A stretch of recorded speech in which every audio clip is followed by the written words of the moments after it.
사사기 강의 16번째 시간으로 드보라의 찬송 마지막 시간입니다. 승리의 찬가와 슬픔의 애가, 이런 제목으로 하나님 말씀을 생각해 보겠습니다.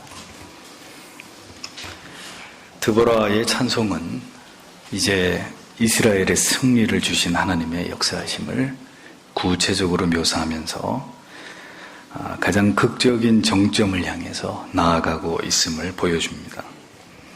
오늘 함께 나눌 이 드보라의 찬송의 마지막 부분의 내용은 크게 세 부분으로 구성이 되어 있는 것을 볼 수 있는데, 첫 번째 부분은 하나님께서 어떻게 이스라엘을 도와서 이 전쟁을 진두지휘하셨는지를 소개하고 있고, 두 번째 부분은 헤벨의 아내 야엘이 적장 시스라를 암살하는 장면을 소상하게 소개하고 있고, 그리고 세 번째 부분은 시스라가 죽은 줄도 모르고 아들을 기다리면서 애를 태우고 있는 시스라의 어머니의 그 불안한 심정이 시스라의 죽음과 이렇게 오버랩되면서 악인의 비참한 최후를 드보라는 그의 찬송의 대미에서 기록으로 남겨놓고 있는 것을 볼 수 있습니다. 드보라는 이 역사의 길이 남을 위대한 이야기들을 상세하게 재구성해서 이 글을 읽는 모든 사람들로 하여금 그 역사의 현장으로 초대하고 있는 것을 보게 됩니다. 드보라의 이 찬송이 사사기에 이렇게 긴 구절을 할애해서 상세하게 기록되어 있는 이유가 무엇 때문일까요? 하나님께서는 드보라가 기록으로 남겨놓은 이런 싸움들이 앞으로 영적인 전장에서 수없는 성도들의 삶 속에서 계속해서 재현될 것이라는 사실을 알고 계셨기 때문입니다. 이것은 드보라만의 싸움이 아니라 모든 악한 시대 속에 살아가야 되는, 세상과 맞서야 되는 모든 성도들의 영적 싸움이라는 거죠. 그래서 그 모든 싸움에서 성도가 결코 잊지 말아야 될 중대한 공식을 하나님께서는 바로 이 드보라를 통해서 우리에게 말씀하시고자 하신 것입니다. 오늘 본문을 보면 19절에 여로왕이 와서 싸울 때 가나안 여로왕이 무기또 물과 다안악에서 싸웠으나 도는 탈취하지 못했다, 이런 내용입니다. 하솔 왕 야빈은 이스라엘을 치기 위해서 군대를 모을 때 가나안의 다른 왕들을 규합해서 그들의 군대와 연합군을 형성했습니다. 많은 군사들을 모아가지고 그래서 전쟁의 기선을 제압하고 이스라엘의 사기를 완전히 꺾어놓기 위해서 더불어 900대의 철병거를 거느리고 전장으로 나왔단 말입니다. 야빈이 그렇게 가나안의 왕들에게 이 전쟁에 그들을 끌어들이면서 아마 이렇게 말했을 것입니다. 이스라엘 민족들은 변변히 무기 하나 가지고 있지 않은 야만족이기 때문에 아주 어렵지 않게 우리가 이 전쟁에서 이길 것이고, 그러면 이스라엘이 가지고 있는 그 모든 재산들을 다 노력하게 됨으로써 우리가 많은 이익을 얻을 수 있을 것이다, 이렇게 설득을 했을 것입니다. 그러나 결과는 어떻게 됐습니까? 그들 생각처럼 간단하게 끝나버릴 줄 알았던 그 전쟁이 이 시스라가 이끄는 강력한 연합군이 노량물은커녕 하나님이 개입하신 그 전쟁으로 말미암아 몰살을 당하게 되는 비참한 최후를 맞게 되었을 뿐이라는 것을 성경이 우리에게 보여주고 있죠. 가만 보면 악한 자들은 언제나 자신들의 세력을 규합하고 모의를 하고 작당을 하는 특징이 있습니다. 언제나 자신들의 힘을 과시하고 과장해서 상대를 압도하고자 하는 그런 악한 습성이 있기 때문입니다. 그래서 언제나 악인들은 단독으로 일을 하지 않고 힘을 모아서 작당과 모의로 일을 꾸미는데 능숙한 사람들입니다. 혼자서는 악을 저지를 용기가 나지 않아도 힘을 합하면 더 잔인하고 포악하게, 더 악랄하게 악을 결행할 수 있기 때문입니다. 그래서 악은 언제나 뭉치는 경향이 있어요. 그래서 힘으로 압도하고 위세를 떨치고 싶어하는 것이 바로 세상입니다.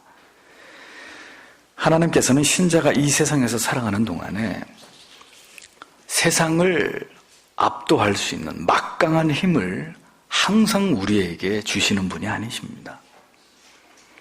그렇기 때문에 세상 사람들이 자기들의 힘을 앞세워가지고 막무가내로 공격해 올 때는 신자는 속수무책으로 당하는 일들이 생기기 마련이에요. 우리는 절대로 그들보다 강하지 않습니다. 다윗이 골리앗보다 객관적으로 강하지 못했던 것처럼. 이것이 신자가 세상에서 언제나 약자일 수밖에 없고 언제나 당하는 쪽이 될 수밖에 없는 이유입니다. 그래서 절망에 빠지게 될 때가 있고 상처를 입게 되는 일들이 당연히 여러분들이 예수를 잘 믿더라도 그런 일들은 일어날 수밖에 없는 것이라는 거예요. 하나님께서는 이렇게 세상에서 우리가 믿음으로 살아가는 과정에서 넘어지고 쓰러질 때 우리를 즉각 도와주시거나 붙들어 주시지 않습니다. 겪어보시지 않은 분은 그런 상황을 이해하시기 어려우시겠습니다만 그 현실 속에 무너지는 절망감, 그 답답한 마음, 도대체 하나님이 어디 계시는가? 왜 하나님이 나를 이러한 침묵 속에 버려두시는 것인가? 이러한 고독 속에 하나님이 나를 내치고 계시는 것인가? 이런 것들을 경험할 때가 있단 말이죠. 그런데 그렇게 힘들고 어려운 시간들을 인내하면서 성도가 절대로 그 믿음이 흔들리지 않고 하나님을 의지하면서 나아갈 때 결국은 그 고난의 시간이 끝이 납니다. 그리고 마침내 하나님이 비상한 방법으로 그에게 개입하셔서 역사하기 시작하는 순간 마침내 놀라운 일들이 우리의 인생 속에서 펼쳐지게 되는 것이죠. 도저히 일어날 수 없는 일들이 혹은 예측하지 못한 일들이 일어나면서 하나님이 개입하심으로 아주 순식간에 상황이 극적으로 전환되는 이런 일들이 성도의 삶 속에서 일어나게 된다는 겁니다. 왜 이렇게 하나님께서 역사하실까요?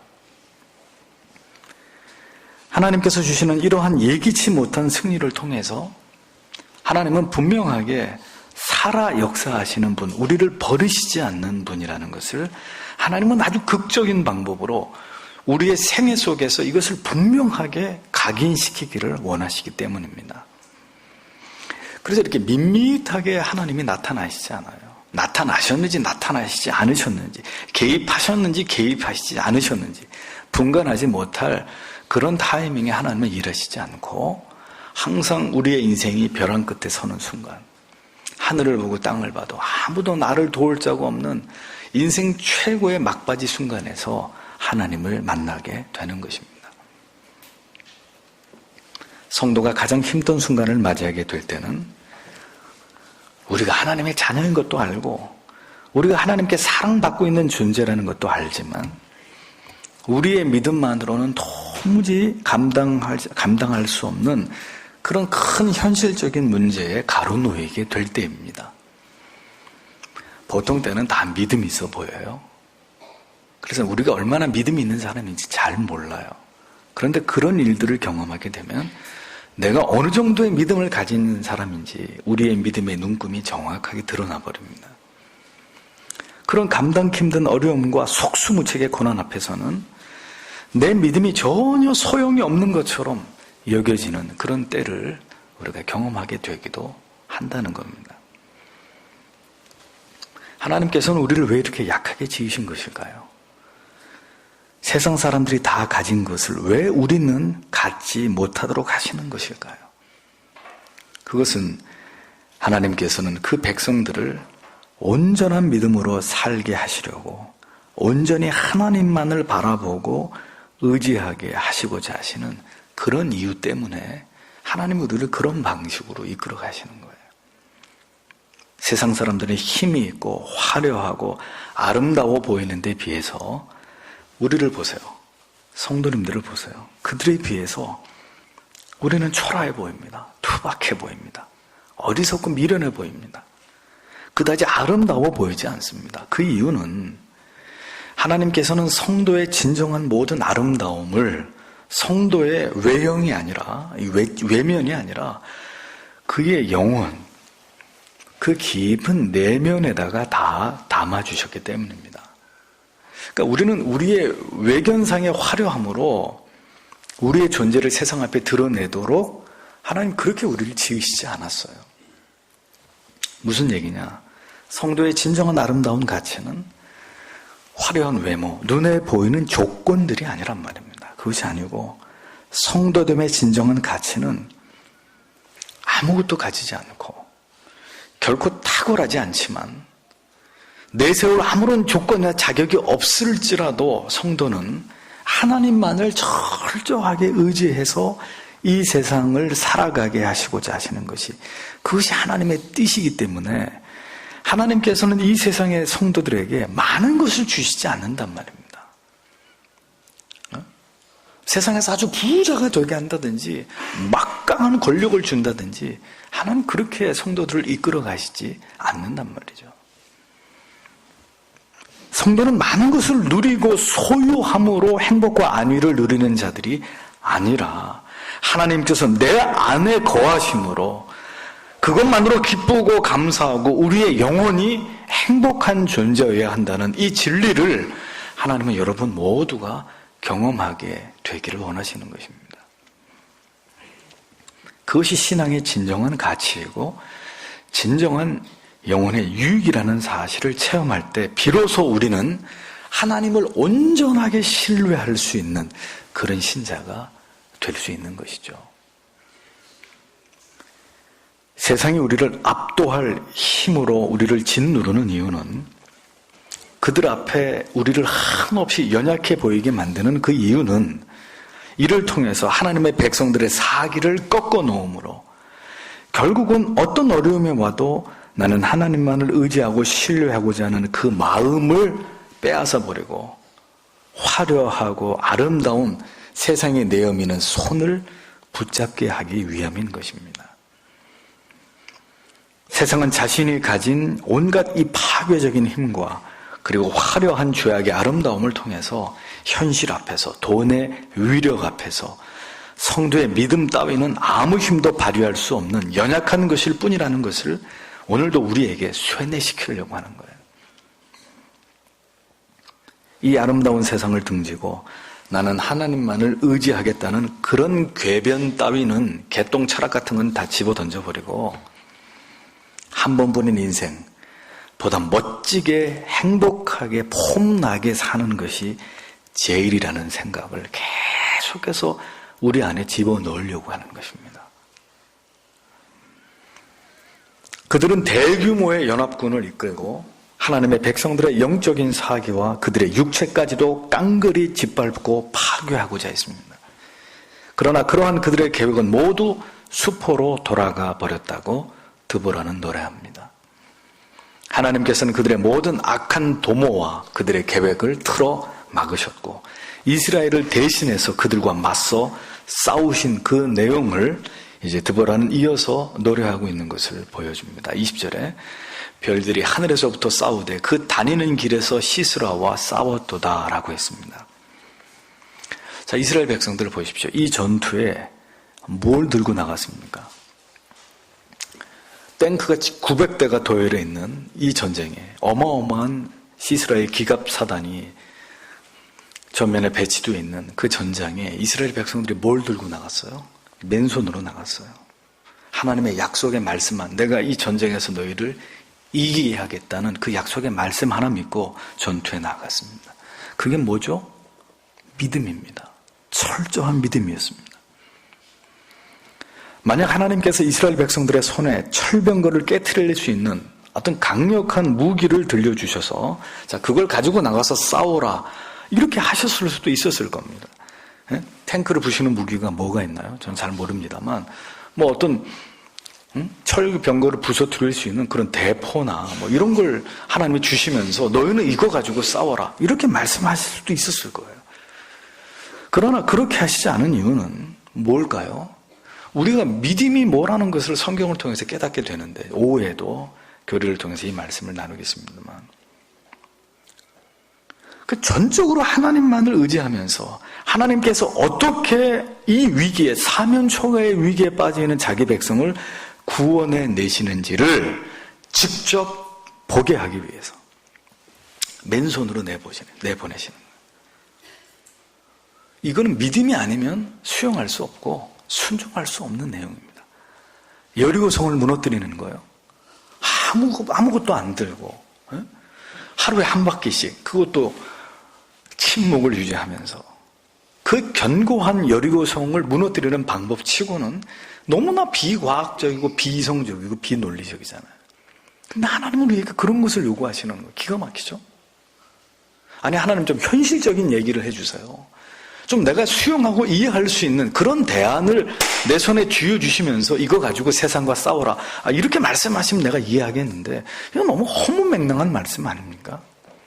근데 그게 하나님의 방법이라는 거예요. 여기서 바로 우리의 믿음이 필요한 것입니다. 내가 무엇을 어떻게 하려는 것이 아니라 하나님께서 나를 위해서, 우리를 위해서 어떤 비상한 계획과 방법으로 우리를 도우실지를 믿음으로 기대하고 바라보라는 것입니다. 스불론과 납달리 그리고 모여든 각 지파의 지원군들은 그야말로 그래서 맨손으로 시스라의 연합군과 맞섰다는 말입니다. 지난주도 말씀드렸다시피 이것의 의미는 하나님이 개입하시고 우리를 도와주시지 않으면 어떻게 하겠다는 거예요? 우리는 기꺼이 이 전쟁에서 죽겠다는 그런 의미였습니다. 다니엘이 왕의 신상에다가 절을 하지 않는 자는, 그리고 그 외 다른 대상에게 절을 하는 자는 다 죽임을 당할 것이라는 왕의 조서를 보고도 창문을 열었습니다. 창문을. 하루에 3번 자기의 고향 이스라엘을 향해서 창문을 열고 기도했는데, 그 창문을 열면 자기 목이 달아난다는 것 쯤은 왕의 중요한 책사의 위치에 있는 그가 모를 리가 없었죠. 그런데 그는 변함없이 창문을 엽니다. 그리고 하나님 앞에 기도하지 않았잖아요. 기도하지 않았습니까? 그 믿음이 뭐냐 이거죠, 도대체. 하나님이 바로 그 믿음을 보시는 거예요. 그 믿음, 그 온전한 믿음, 그 단순한 믿음. 이후를 생각하지 않는, 나가서 싸워라, 내가 너희를 이기게 하겠다. 아니, 주님, 하나님, 저 앞에 철병거가 있거든요. 뭘 좀 들려주세요. 그럼 우리도 나갈 테니까. 이런 거 얘기하지 않았습니다. 드보라는 그런 얘기 한 적 없습니다. 그들은 믿음으로 나아갔고 하나님은 그들의 믿음을 보시고 그들을 위해서 싸우시는 것이죠. 하나님이 어떻게 그 전쟁에 개입하셨는지를 드보라는 증언합니다. 별들이 하늘에서부터 싸우되, 이 말씀의 의미가 뭐죠? 여러 번 설명한 대로 하나님이 시스라의 군대를 깨기 위해서 우레와 천둥과 번개와 폭우를 동반하셔서 그들을 내리쳤단 말이에요. 지금은 우기가 아니었기 때문에 아주 바싹 마른 그 기손강 강 바닥에 900대의 기갑부대가 배치되어 있었습니다. 그런데 이게 웬일입니까? 갑자기 폭우가 쏟아지고 천둥이 치면서 순식간에 그 기손강에 강 물줄기가 형성이 되면서 한마디로 그들은 그 전쟁에서 싸워보지도 못하고 괴멸을 당하는 그런 비참한 최후를 맛보게 됐던 거죠. 성도 여러분, 우리는 우리의 힘으로 자꾸 무언가를 해보려고 합니다. 내가 내 힘으로, 내 노력으로 재앙을 막아보려고 하고 어려움에서부터 벗어나 보려고 발버둥을 칩니다. 근데 내가 무엇을 해보려고 하면 할수록 하나님은 더욱 뒤로 물러나신다는 것을 여러분들은 잊어버리시면 안 돼요. 그러니까 그것은 지혜로운 게 아니에요. 어리석은 거예요. 내가 빨리 백기를 들고 하나님 앞에 나올 때 하나님이 마침내 나서시게 되는데, 자꾸 하나님은 밀쳐놓고 내 힘으로 내가 해보겠다고 우리는 고집을 부리거든요. 내 힘으로 직장에서, 내 힘으로 사업터에서, 내 힘으로 내 자녀들을, 내 힘으로 어떻게 이 모든 세상의 문제들을 풀어가 보겠다. 그것은 믿음이 아니라는 거죠. 여호수아 11장에 보면 하솔왕, 이번엔 하솔왕 야빈 동명이인입니다. 하솔록 야빈이 가나안 부족들의 왕들을 또 연합군을 형성해가지고 이스라엘을 치면서 메롬 강가에 전투가 벌어진 그 기록이 등장합니다. 하나님께서 그때는 여호수아에게 말씀하십니다. 여호수아에게 두려워하지 말 것을 당부하시면서 내가 너희들에게 승리를 줄 것인데 단 이 전쟁에서 승리하고 난 다음에 반드시 지켜야 될 일이 있다고 말씀하십니다. 그것은 그들이 타고 온 힘이 많은 말과 병거들이 있는데 그 야벤의 연합군이 타고 온 힘이 많은 말과 병거들이 있는데 절대로 그것을 전리품으로 취하지 말고 모든 말들은 그 말 뒤에 뒷발에 그 힘줄을 끊어버려서 말이 더 이상 뛰지 못하도록 그렇게 만들어버리고 병거는 어떻게 하라고요? 다 불태워버리라 그랬습니다. 말은 있어도 있으나 마나한 무용지물이 되게 하고 병거는 다 태워버리고 하나님의 명령이었습니다. 하나님께서는 분명히 그 말과 병거들을 훗날 전투를 위해서 잘 수집해 두라고 이렇게 하지 않으셨습니다. 그들의 그 우수한 전쟁 무기인 말과 병거를 다 무용지물로 만들어버리라는 거예요. 그러면 하나님은 왜 앞으로도 무수히 많은 전쟁이 남아있는 이스라엘 백성들에게 왜 이것을 명령하셨을까요? 우리 생각 같으면 악재같이 다 무기도 모아놓고 말도 모아놓고 병거도 모아놓고 계속해서 우리 자신을 이렇게 무장하도록 더 발전돼가고 더 번창해가고 더 힘을 갖고 이렇게 하기를 사실 우리는 기대하지만 하나님의 뜻은 이거하고 좀 달랐다는 거죠. 왜 그렇게 하셨을까요? 어떤 경우에도 앞으로의 그 어떤 전투에서도 너희는 나 여호와만을 전적으로 의지해서 싸우라는 거예요. 만나와 메추라기 하루치만 거둬라. 하루치만. 그리고 안식일 전에는 이틀치.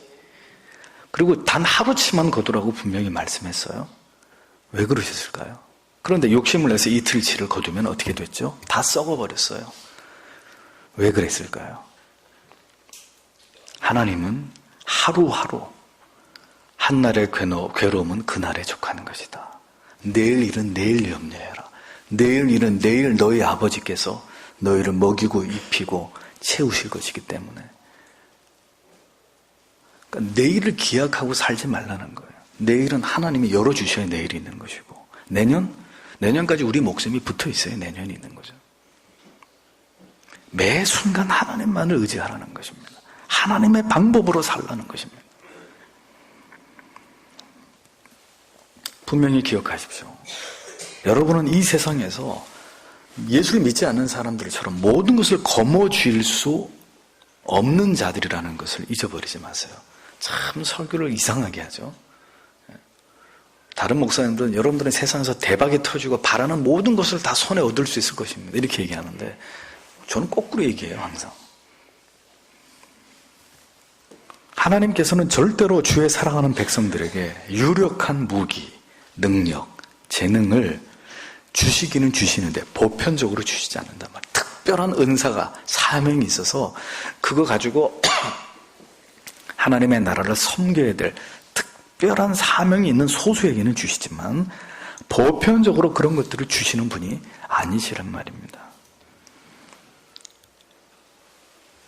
그런데 그게 하나님의 은혜고 그게 하나님의 사랑인 것이죠.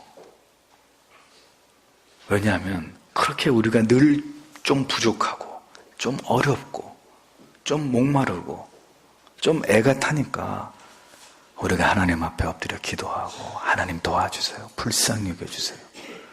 주의 도우심이 필요합니다. 제 힘으로는 안 됩니다. 하고 머리 숙이잖아요. 예를 들어보죠. 신실한 믿음의 한 형제와 자매가 결혼을 했습니다. 신혼부부가 됐어요. 하나님, 우리는 집 따위는 필요 없습니다.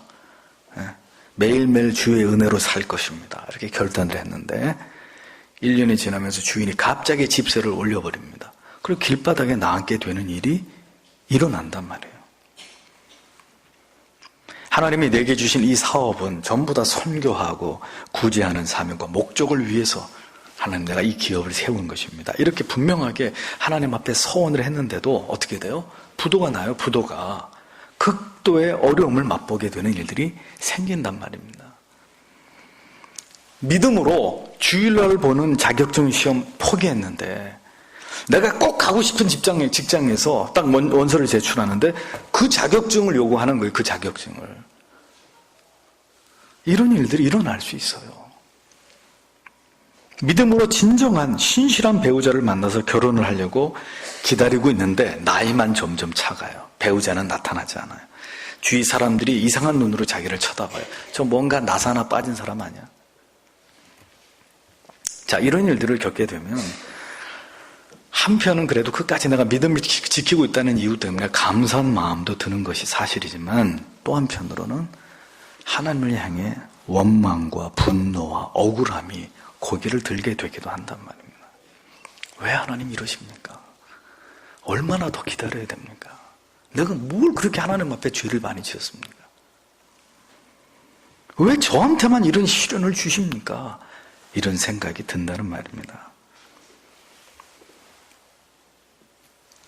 하나님이 그때 우리에게 말씀하십니다. 말의 힘줄을 끊어버리고 병거를 다 불태워버려라. 화려한 스펙이 없고 자격증이 없고 네 사업이 부도를 당하기 직전이고 결혼은 기약이 없더라도 바로 그 이유 때문에 더 온전하게 하나님만을 의지하는 것이 하나님의 뜻이라는 것을 하나님 우리에게 말씀하시는 거예요. 그것을 깨닫기를 하나님이 원하시는 거예요. 별들이 하늘에서부터 싸우되 그 다니는 길에서 시스라와 싸웠다라고 했습니다. 하나님께서 너를 위해서 모든 것을 하나님에 대해 하나님의 방법으로 사람이 생각해낼 수 없는 하나님의 방법으로 너를 위해서 예비하실 것이다. 이건 믿으라는 거예요. 빈손 가지고 나아갔는데도 하나님은 하늘을 움직여가지고 시스라의 연합군을 치시는 분이에요. 하나님이 왜 이스라엘 백성들을 이끌고 40년 동안 광야를 지나가게 하셨을까요? 이유는 단 하나입니다. 사람이 떡으로, 자신의 능력으로, 자신의 스펙으로 사는 것이 아니라 하나님의 말씀으로, 하나님이 함께 하심으로 그 위대하신 하나님의 능력에 잇대어 살아가야 될 자들이 하나님의 자녀들이라는 이 위대한 진리를 하나님 자기의 택한 이스라엘 백성들의 영혼 속에 각인시키고 싶으셨다는 거예요. 무려 40년 동안. 적어도 하나님의 자녀들은 눈에 보이는 것을 쫓아 살아가는 자들이 아니라 눈에 보이지 않는 하나님의 능력을, 우리와 함께 하시는 그 임마누엘의 하나님의 도우심을 의지하면서 살아가는 존재라는 것을 하나님은 오늘도 여러분들이 그것을 기억하기를 원하시는 것입니다. 잊어버리지 마세요. 내가 싸우는 게 아니에요. 하나님께서 싸우시는 것입니다. 이 위대한 진리를 여러분들의 모든 세포 하나하나에 이것을 하나님이 깨닫고 이 진리에 전율하고 이 진리를 기억하고 이 진리를 고백하게 되기까지 하나님이 여러분들을 연약 가운데 두시고 절대적인 부족과 결핍과 전적인 무능 가운데 두시면서 때로는 여러분들을 연단하시는 그런 시간 속에다가 여러분들을 밀어넣으신단 말이에요. 결국 내가 할 수 있는 일이 아니로구나. 이 항복을 받아낼 때까지 여러분들의 인생에 얼마나 많은 좌절과 실패와 절망을 겪어야 될지 우리는 알 수 없어요. 하나님만 아십니다. 근데 이것이 바로 우리를 훈련시켜 나아가시는 하나님의 방법이고 과정이라는 것입니다. 21절을 보면 기송강은 그 무리를 표류시켰으니 이 기송강은 옛 강이라 내 영혼아 내가 힘 있는 자를 밟아도다. 이렇게 드보라가 노래합니다. 결국 하나님을 의지하면서 전능하신 하나님의 개입을 바라고 믿음으로 나아갔을 때 드보라는 마침내 기손강의 기적을 체험할 수 있게 되었고, 여기서 말하는 힘 있는 자들이란 철병거를 몰고 연합군을 형성해서 쳐들어왔던 그 시스라의 군사들을 말합니다. 그들을 밟아버리는 승리의 쾌거를 맛보게 되었다는 사실을 드보라는 담담히 기술하고 있습니다. 승리는 하나님의 전능하심을, 그 백성들을 위해서 싸우시는 위대하신 하나님의 능력을 믿고 의지하는 자들의 전유물입니다. 완전한 승리는 잊어버리지 마십시오. 완전한 믿음에서 비롯되는 것입니다. 그 믿음이 바로 오늘 우리에게 필요한 것이죠. 순도 100%의 믿음. 내가 조금 노력해보고 나서 안 되면 하나님을 의지하는 믿음이 아닌 건 아닌데 온전한 믿음이 아닌 이런 믿음 말고 처음과 중간과 끝이 똑같이 온전히 하나님만을 의지하는 바로 그 믿음을 하나님이 여러분들 안에서 보시고자 하신단 말이에요. 아까도 얘기했습니다. 무엇이 믿음일까요? 저는 참 고민합니다. 지금 이 순간에도 교회를 다니시고 있는 많은 성도님들이 한국에 있습니다. 그런데 제가 분명히 말씀드리고 싶은 것은 믿음이 무엇인지를 정확하게 알고 그 믿음을 따라서 결단하고 자신의 삶을 살아내시는 분은 한국교회 전체 성도 가운데 저는 소수에 지나지 않다고 생각합니다. 그래서 저도 목사가 된 지금도 진정한 믿음이 무엇인지 저는 이 부분에 있어서 여전히 고뇌하는 중입니다. 과연 우리가 생각하고 있는 그렇게 믿고 있는 그 믿음이 정말 하나님께서도 인정하실 만한 그 믿음인지 성도라고 하는 우리의 삶 속에서 종종 우리가 내리는 이 어처구니 없는 어떤 결정들 이런 것들을 볼 때마다 좀 가슴이 무너질 때가 한두 번이 아니에요. 우리가 과연 신자가 맞는 것일까? 과연 이 믿음이 성경이 말씀하고 있는 그 믿음이 맞는 것일까? 성도 여러분, 부디 성경을 통해서 무엇이 바른 믿음인지를 다시 배우세요. 그렇지 않으면 그 믿음으로는 여러분 가운데 어떤 분은 그 믿음으로는 절대로 천국에 갈 수 없을지도 모릅니다. 궤변에 가까운 믿음, 자기가 생각하는 믿음으로는 안 돼요. 믿음에 대해서 보다 분명하고 확실한 지식이 필요합니다. 그런 말미암아 진정한 믿음의 자리를, 진정한 그 구원의 자리를 이탈하면 뺏기면 안 되는 거예요. 여러분들이 받은 구원이 진정한 구원이라면 절대로 뺏기지도 않고 그것이 취소되지도 않아요. 근데 그것은 진정한 구원일 때 그래요. 그것이 성경이 말씀하는 참된 구원이 아니면 얼마든지 중간에 잃어버리고 빼앗기고 사울 왕처럼 주저앉게 되는 거예요. 가룟 유다처럼 예수 배신할 수도 있고 그저 한때 목사로 그저 한때 성도로 부름받았다가 어떤 일에 쓰임받고 다시 버려지는 그렇게 끝나버리는 비참한 인생이 될 수도 있는 것입니다. 훗날 하나님께서 우리를 어떻게 판단하실지 우리 믿음에 대해서 하나님께서 어떤 결정을 내리실지를 생각하면서 살아야 됩니다. 전능하신 하나님만을 신뢰하는 바로 그 믿음으로 나아갔을 때 드보라와 10,000명의 이스라엘 군사들의 발 아래 시스라의 군대들과 병거들이 짓밟힘을 당하게 되었다. 위대한 믿음이 위대한 결과를 가져오는 것이죠.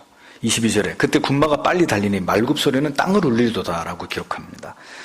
하나님께서 이스라엘을 위해 싸우실 때 바로 그때 시스라의 군대들이 혼비백산하면서 흩어지는 모습을 사사 드보라가 이렇게 묘사를 했습니다.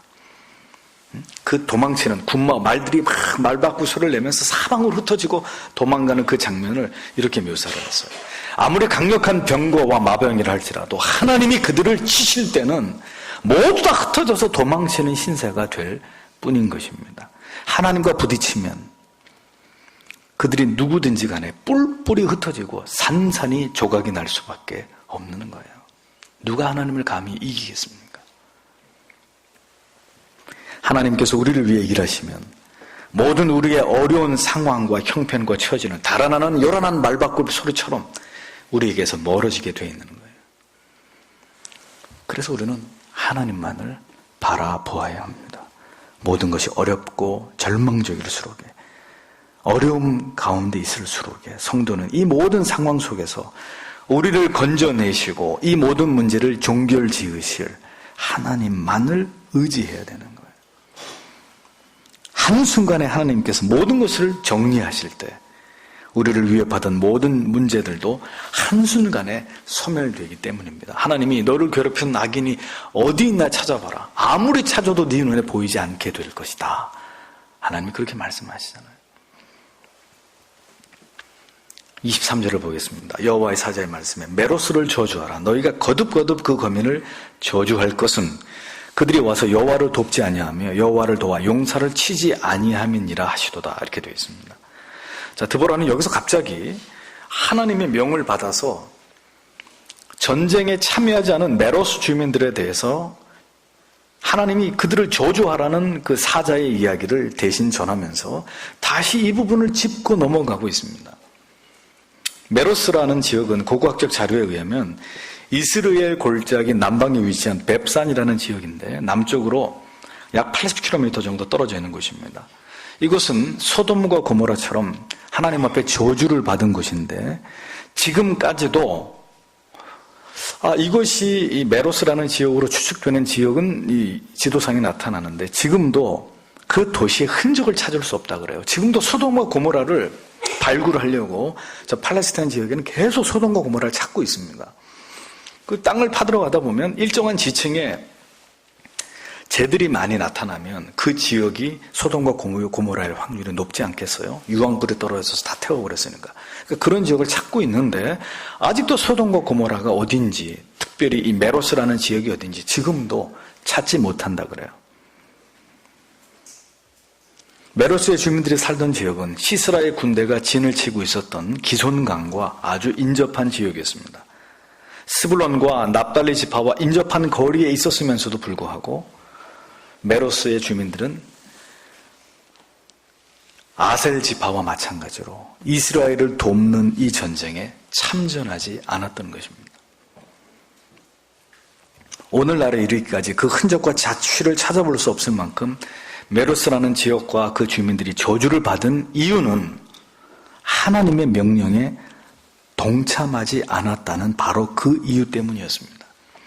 이미 우리는 드보라의 찬송의 내용 중에서 생업을 이유로 참전하지 않은 지파에 대한 드보라의 고발의 내용을 보지 않았습니까? 그런데 또다시 이 부분에서 하나님의 명령에 순종하지 않은 메로스 부족을 콕 집어서 여호와의 사자가 직접 드보라에게 그들을 저주하라. 저주하는데 그냥 저주하는 게 아니라 심히 모질게 저주하라고까지 명령했다는 사실을 드보라가 짚고 넘어가는 거예요. 이걸 다시 증언함으로써 하나님의 명령에 순종하지 않은 자들, 하나님의 명령에 따라 돕지 않은 자들을 향한 하나님의 진노가 얼마나 크신가를 다시 분명하게 이것을 보여주고 넘어가고 있는 거예요. 저주하다라는 뜻 아라르라는 동사 원문에서 3번이나 등장을 합니다. 그냥 한 번 저주하라. 그래도 그게 너무너무 무서운 말씀인데 여호와의 사자가 하나님의 명령을 대언해서 3번이나 그들을 저주하라고 얘기를 합니다. 메로스의 주민들도 겐 지파의 야엘도 모두 이스라엘 지파가 아니었지만 그들은 모두 이스라엘을 도와야 했던, 하나님의 명령을 쫓아서 이스라엘을 도와야 됐던 의무가 있었던 그런 민족들이었습니다. 그런데 겐 지파는 야엘을 통해서 적장을 죽이는 그런 혁혁한 공을 세웠지만 똑같이 하나님의 백성들을 도와야 했을 메로스는 그들을 외면했단 말이에요. 그 외면의 결과는 하나님의 무시무시한 저주가 그들에게 임하게 됐다는 거죠. 성도 여러분, 중요한 것은 신앙의 연륜이 아닙니다. 예수를 믿은 지 오래되고 직분이 중요하고 중요하지 않고 이게 문제가 아니에요. 그게 문제가 아니고 그가 언제든지 어느 곳에 있든지 여호와의 명령을 듣고 그 명령에 순종하는 자인가 불순종하는 자인가, 이것이 문제예요. 이스라엘 백성이든 이방인이든 유력한 사람이든 평범한 사람이든 하나님이 보시는 것은 이런 조건의 자격들이 아닙니다. 언제나 부르심 앞에, 자신이 받은 사명 앞에 비굴하게 외면하고 도망치지 않고 믿음으로 담대하게 자원하는 마음으로 자기가 감당해야 될 그것을 감당해내는 것입니다. 순종하는 것입니다. 하나님께서는 그런 자들 붙들고 하나님의 뜻을 이루어 나가시는 분이라고 성경 우리에게 교훈해주고 있는 거예요. 23절을 이유에서 보세요. 여호와를 돕지 또 여호와를 도와라는 표현이 반복돼서 나타나죠. ESV 영어 성경에 보니까 because they did not come to the help of the Lord 이렇게 되어 있습니다. 자, 이 부분을 한글 성경이 애매하게 이것을 번역을 했어요. 그래서 어떻게 한글 성경이 번역했냐면은 여호와를 돕지 아니했다. 여호와를 도와서 용사들을 치지 않았다. 이렇게 번역을 했는데 중대한 오역입니다. 이렇게 번역을 하면 맞지 않고 왜냐 보세요. 여호와께서 우리의 도움을 필요로 하시는 분입니까? 여호와께서 전쟁에 개입하시는데 야 너희들 와서 나 좀 도와 이런 분이세요? 말이 안 되잖아요. 절대 그렇지 않죠. 우리는 이 전쟁에서 빠져야 될 사람들입니다. 우리는 그저 믿음으로 하나님이 하시는 일을 지켜보기만 하면 되는 사람들이죠. 하나님께서 행하시는 것이죠. 다만 하나님께서는 하나님께서 싸우시는 전쟁이라 할지라도 너희가 순종함으로 이 전쟁이 벌어지는 이 장소에 너희가 나와야 된다고 말씀하는 거예요. 그러므로 정확하게 원문을 번역하면 이스라엘을 도우시는 여호와의 도우심에 그들이 오지 않았기 때문이다. 이런 의미가 되는 거예요. 하나님께서 이스라엘을 위해서 행하고자 하시는 어떤 일이 있었는데 그것이 바로 전쟁이었는데 이 부르심 앞에 그들이 동참하지 않았다. 여호와가 그들을 도우려고 하는 그 일에 그들이 동참하지 않았다. 그런 의미입니다. 하나님께서는 어떤 일을 한 시대 가운데 한 교회 가운데 이루시고자 하실 때가 있습니다. 근데 바로 그때 하나님이 행하시고자 하시는 그 일에 참여하지 않는 사람들, 하나님이 이스라엘 백성들을 통해서 하나님이 그들에게 이 전쟁에 개입하심으로 그들에게 승리를 주시기 위해서 하늘을 움직여서 하나님의 놀라운 역사를 드러내시는데 그 현장에 하나님이 나와서 이것을 보라, 이 일에 참여하라고 얘기하시는데도 됐습니다. 그렇게 하나님의 뜻에 동참하지 않은 분들 성경에 하나님이 기억하시겠다는 거죠. 기억하는 정도가 좋은 의미, 기억하는 정도가 그냥 가벼운 의미가 아니라 내가 그들을 기억하고 저주하겠다는 거예요. 그러므로 중요한 건 뭡니까? 여러분들이 예수 밖에 있는 분들은 해당 사항 없어요. 여러분들이 예수 안에 계신 분들이라면 잊어버리지 마세요. 방관자가 되지 마십시오. 교회와 사명과 직분과 아무런 상관이 없이 사시는 것은 절대로 하나님의 자녀로 합당하게 살아가는 하나님의 뜻이 아닙니다. 어떤 이유로도 하나님께서 하시는 일에 헌신하시고 크건 작건 그건 중요하지 않아요. 동참하시고 마음과 뜻을 모으는 분들이 되셔야 돼요. 심지어 여러분들의 생업도 하나님을 섬기는 일에 방해가 되지 않게 하십시오. 생업을 위해서 참전하지 않은 자들, 그리고 하나님의 사자가 친히 저주하라고 말한 메로스의 사람들 모두 다 불충한 자들이었다는 거예요. 불충.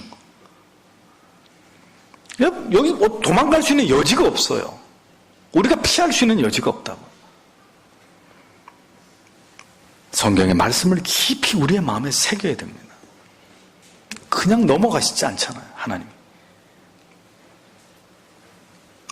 24절에 견사람 헤벨의 아내 야일은 다른 여인보다 복을 받을 것이니 장막에 거한 여인보다 더 복을 받을 것이로다. 25절에 시스라가 물을 구하며 우유를 주되 곧 엉긴 젖을 귀한 그릇에 담아주었고 26절에 손으로 장막 말뚝을 잡으며 오른손에 장인의 방망이를 들고 그 방망이를 시스라를 쳐서 머리를 뚫되 곧 살적을 꿰뚫었었도다. 27절에 그가 그의 발 앞에 구부러지며 엎드려지고 쓰러졌고 그의 발 앞에 구부러져 엎드려져서 그 구부러진 곳에 엎드려져 죽었도다. 이렇게 기록되어 있습니다. 앞에서 말한 대로 야일은 이스라엘의 지파가 아니었습니다. 모세의 장인은 이드로의 후손인 겐 족속이었습니다. 오랜 시간 이스라엘과 함께 거하면서 광야를 지나 가나안에 이르기까지 오랜 시간을 이스라엘과 함께 동행했던, 동고동락했던 그런 사람들이었습니다. 비록 하나님께서 택하신 선민 가운데 포함되지는 않았지만 하나님께서는 다른 사람이 아닌 바로 이 겐 족속의 한 안악인 야일을 통해서, 헤벨의 아내 야일을 통해서 시스라를 제거하게 하셨습니다. 하나님의 말씀만 의지하고 의심하지 않고 나아갔어도 사실 이 공은 누구의 것이 됐죠? 바락의 것이 됐을 거예요. 바락. 그러나 하나님께서는 의심하는 바락 대신 비록 이스라엘 민족은 아니었다 할지라도 하나님을 알고 그 하나님께서 사랑하시는 이스라엘 민족들을 사랑하는 한 이방 여인의 손을 빌어서 놀라운 공을 세우게 하신 것을 보여줍니다. 하나님의 나라를 위해서, 그의 의를 위해서 쓰임을 받는 사람들은 성경에 잘 보세요. 사도 바울처럼 대단히 똑똑한 사람도 있지만 하나님이 이렇게 쓰셨던 사람들, 특별히 사사기를 통해서 쭉 그 사사들을 뒤따라 가보면 그 중에 유력한 사람이라고는 없었단 말이에요. 일을 많이 할 것 같은 사람이 일을 해내는 게 아니에요. 하나님이 붙드시는 사람, 하나님이 보실 때 믿음의 조건을 갖춘 사람이 하나님의 뜻을 이루어내는 것이지, 사람의 조건이 하나님의 뜻을 이루어내지 못한단 말이죠. 드보라는 이 야엘에 대해서 칭찬을 아끼지 않습니다. 어떤 다른 여인보다 더 많은 복을 받은 여인이고, 장막에 거인 여인보다, 이 장막에 거한 여인은 누굽니까? 귀부인을 뜻합니다. 그냥 장막 안에서 가만히 있으면서 일도 안 하고 장막 안에만 유하고 있었던 그 어떤 귀부인보다도 더 복을 받을 것이다. 이렇게 야엘에 대해서 드보라가 축복을 아끼지 않는 것을 보여줍니다. 이스라엘의 어떤 여인들보다 하나님의 은총을 누릴 수 있었던 그 어떤 이스라엘의 귀부인보다 야엘은 하나님께 가장 최고의 복을 받은 여인이다. 드보라가 이렇게 야엘을 칭찬합니다. 잊어버리지 마십시오. 직분과 신앙의 연륜이 중요하지 않습니다. 축복은 교회를 오래 다닌 연수에 따르는 것이 결코 아니라는 것을 잊지 마십시오. 하나님께 쓰임 받을 만한 사람들이 하나님의 뜻에 복종하고 충성하지 않는다면 하나님은 어떻게 하시는 줄 아세요? 전혀 기대 밖에 있었던 사람, 전혀 기대하지 못했던 사람들을 끌어내서 하나님이 그를 통해서 영광을 받으시는 분이십니다. 오래 믿은 직분자들이 충성되이 하나님의 나라를 위해서 섬기지 못하면 믿은 지 얼마 안 되시는 분들이 그 자리에서 오히려 하나님을 기쁘시게 하고 하나님께 영광을 돌리는 사명을 감당하는 그런 일들도 일어나는 것입니다. 이것이 하나님의 나라의 섭리와 질서입니다. 먼저 된 사람이 나중되고 나중된 사람이 먼저 되는, 이게 하나님이 하시는 일들이에요. 누구도 자만하거나 교만하면 안 되는 거죠. 그 어떤 여인도 귀부인도 어떤 장군도 해내지 못한 일을 이 가냘픈 여인 야엘이 해냈습니다. 오늘 여러분은 아무것도 해내지 못하는 귀부인이 될 수도 있고, 이방 출신의 평범한 그러나 적장을 암살하는 놀라운 승리의 결과를 장식한 무명의 야엘과 같은 여인이 될 수도 있는 것입니다. 메로스의 사람들과 전혀 대조적으로 그들은 이스라엘이 당하는 고통을 구경만 하고 있었지만 야엘은 말뚝을 들고 들어가서 시스라의 머리에다가 그 말뚝을 박아버렸습니다. 드보라는 야엘에 의해서 죽어가는 시스라의 모습을 생생하게 묘사해냅니다. 여기 보면 구부러지고 엎드려졌다, 이 말을 3번이나 반복하죠. 이 번역도 비교적 약간 이렇게 매끄럽지 않게 했지만 제대로 구부러지고 엎드려졌다 3번이나 똑같은 말을 반복해서 사용하면서 시스라가 야엘의 손에 죽은 것은 틀림없는 사실이고 이것이 얼마나 놀라운 일인가를 강조해서 이 성경이 기록하고 있는 것을 보여줍니다. 그러니까 틀림없이 시스라는 야엘의 손에 죽었다. 그날 그 시에 죽음을 당한 것이다. 이걸 거듭 강조하면서 드보라는 야엘이 행한 바를 찬양으로 재구성해서 다시금 야엘을 통해서 놀라운 일을 행하신 하나님을 높이고 있었던 것입니다. 드보라는 여기까지 하나님께서 야엘을 통해서 행하신 놀라운 일들을 찬양했고, 이어서 이제 하나님의 심판과 보응의 그 준엄하고 지엄하심을 시스라의 어머니의 심정에 대한 세밀한 심리적 묘사를 통해서 시스라의 어머니가 느낄 비애감을 그려냅니다. 하나님의 심판의 보응의 크고 두려움을 아주 극적으로 드러내고 있는 이런 기법을 보여줍니다. 28절에서 30절이 바로 그 내용이죠. 보세요. 전장에 나간 아들을 초조하게 기다리는 어머니의 마음을 표현합니다. 야엘에 의해서 관자놀이를 말뚝으로 관통당하면서 시스라가 죽어가던 그 시각에 그의 어머니는 지금 자기의 아들을 그리워하고 있었습니다. 아들을 기다리는 어머님의 마음에 불길함이 엄습하자 어머니는 시스라가 탄 그 늠름한 병거가 왜 아직도 도착하지 않느냐고 애가 타들어가는 모습을 보여줍니다. 어머니가 걱정을 하는 모습을 곁에서 지켜보던 시녀들, 한글 성경에서는 시녀들이라고 했는데 번역을 하면 사로테아라는 이 말은 귀부인을 뜻하는 이 단어의 복수입니다. 그러니까 아마도 여기서 시녀들이란 군대의 총사령관이었던 시스라뿐만 아니라 그 전쟁에 함께 참전했던 이제 시스라의 참모들, 장군들의 부인이나 이런 상류층의 여인들일 것으로 짐작이 되는데 그네들이 이제 이렇게 위로를 하는 거예요. 아마도 시스라가 전리품으로 챙긴 채색옷이나 이 처녀들 같은 이런 노량물을 챙기느라고 조금 늦는 것 같습니다. 그러니 걱정하지 마세요. 곧 시스라가 올 겁니다. 이렇게 시스라의 어머니를 안심시키고 있는 모습을 드보라는 계속해서 묘사해내죠. 아마도 영화로 이 장면을 연출할 것 같으면 피가 범벅이 되어가지고 서서히 죽어가는 시스라의 모습과 그리고 창문 밖에서 초조한 눈빛으로 아들을 기다리는 그의 어머니의 모습이 이렇게 오버랩되면서 아마 그렇게 묘사가 됐겠죠. 악인의 비참한 최후를 이와 같이 그의 어머니를 등장시켜서 더 비극적으로 표현해내고 있는 드보라의 묘사가 아주 탁월합니다.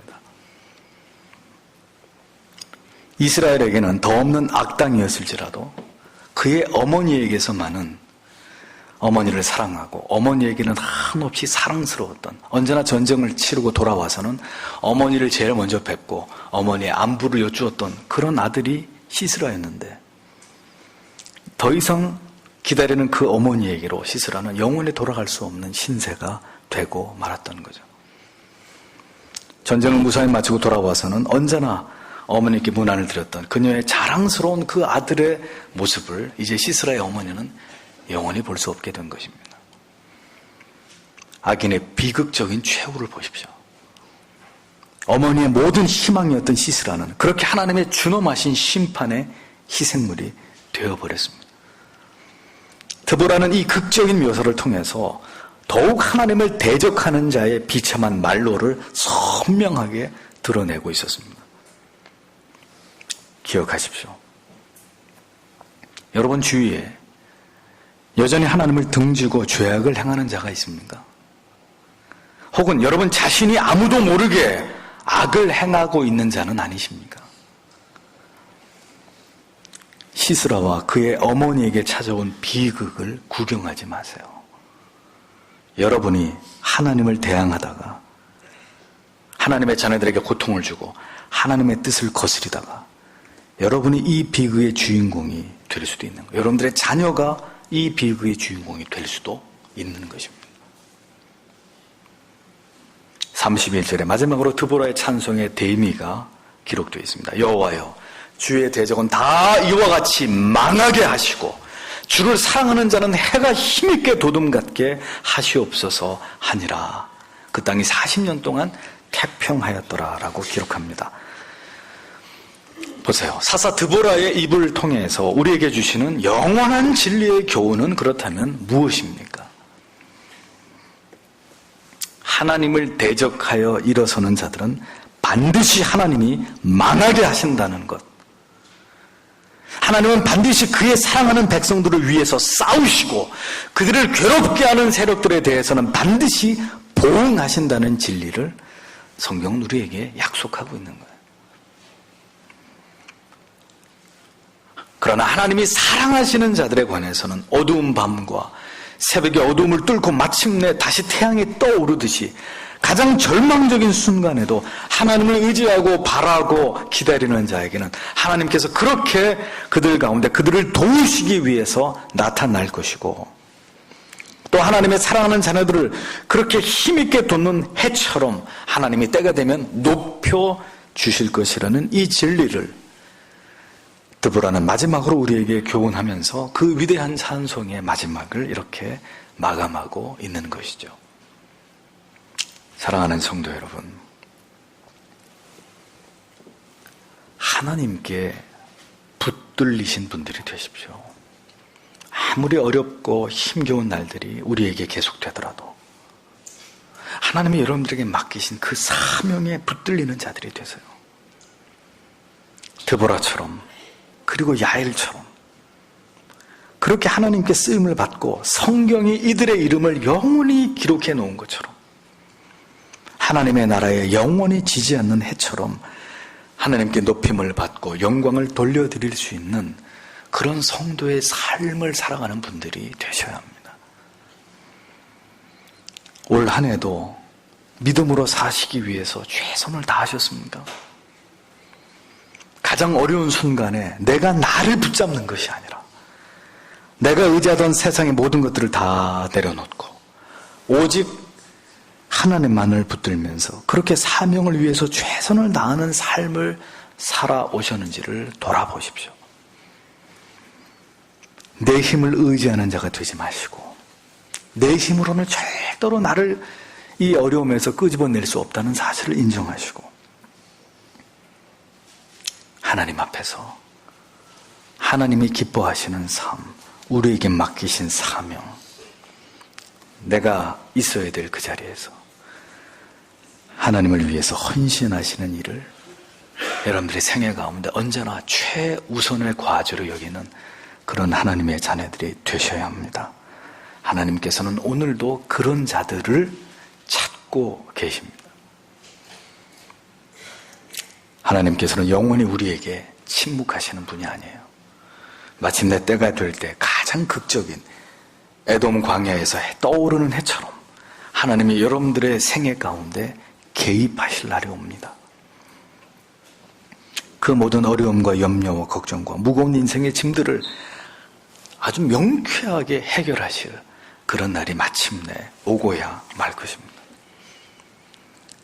그리고 그때까지 믿음으로 하나님을 바라보고 의지한 자들을 하나님은 찬란한 정오의 태양처럼 높이셔서 하나님의 그런 교회와 성도를 통해서 하나님 자신의 영광을 거두시는 그런 분이신 것을 우리에게 드러내실 날이 온단 말이에요. 결국 하나님께서는 그때나 지금이나 이 성경이 기록될 그 당시나 오늘의 지금이나 하나님만을 의지하는 사람, 하나님의 일에 언제나 최선을 다하는 그 하나님의 기뻐하신 일에 동참하는 사람들, 자기의 삶의 핑계와 변명 속에서 언제나 뒤로 숨어서 그리고 주의 나라를 위해서는 무의도식하는 그런 사람들 말고 그들은 절대로 맛볼 수 없는 하나님 편의 선자, 하나님을 위해 충성하는 그 자들이 맛볼 수 있는 그 승리의 찬가를 오늘도 하나님은 그러한 자들을 통해 부르게 하시는 분이십니다. 이 위대한 승리의 찬송을 저는 여러분들의 남은 생애 속에서 그리고 이 회원교회의 남은 역사 속에서 우리가 함께 부를 수 있게 되기를 간절히 소원합니다. 기도하겠습니다.